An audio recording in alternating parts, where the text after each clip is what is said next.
அனைவருக்கும் என்னோட மனமார்ந்த நன்றி.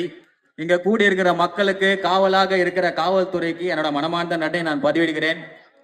விசில் சத்தம் சும்மா எதிர்கட்சி ஆளுங்களை விசிறி அடிக்குது போல இருக்குது. ஒரு 2 இன்ச்சு விசில் சத்தத்தை அவங்களால தாங்க முடியலையே. வருகிற இந்த காலகட்டத்தில் நிரந்தர முதலமைச்சராக தளபதி விஜய் அண்ணா வர அப்படின்னு சொல்லி தமிழ்நாடு முழுவதும் கூப்பாடு. என்ன பண்ண போறீங்க? உங்க மறைமுக மோடி ஐயா அவர்கள்கிட்ட மூட்டை முடிச்சு கட்டி ஓட போறீங்களா?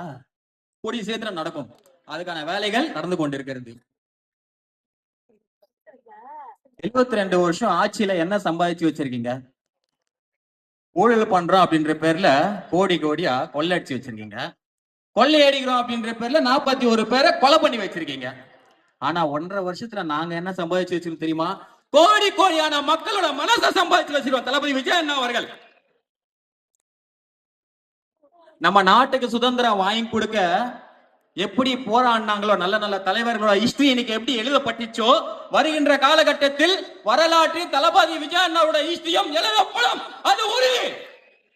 ஏனென்றால் நல்ல நல்ல தலைவர்களுக்கு எப்படி எல்லாம் கஷ்டம் வந்ததோ அதே கஷ்டம் தான் இன்னைக்கு தளபதி விஜய் அண்ணா அவர்களும் அந்த சின்ன சிரிப்போட ஒவ்வொரு மாவட்ட செயலாளரோட துணையோட உங்களோட அன்போட ஆதரவோடுவும் சந்தித்து போயிட்டே இருக்காரு. வெற்றி நிச்சயம் அப்படின்பதுல எந்த ஒரு மாற்று கருத்தும் கிடையவே கிடையாது. கடைசியா ஒண்ணு சொல்லிக்கிறாங்க, கடல்ல குண்டூசி போட்டு தேன்னா எப்படி கடிக்காதோ அது போல 2026 தமிழ்நாட்டின் நிரந்தர முதலமைச்சராக தளபதி விஜய் அண்ணா அவர்கள் கடிக்க மாட்டார் அப்படின்றது உறுதி. வாய்ப்பு அளித்த அனைவருக்கும் என்னோட மனமார்ந்த நன்றி. நிறைய பேசுறோம். என் அண்ணன் தம்பி அனைவரும் மலையில நனிய எனக்கு ஆசை இல்லை. வெற்றி நிச்சயம். விசில் மறந்துடாதீங்க, பறக்கட்டும். நன்றி.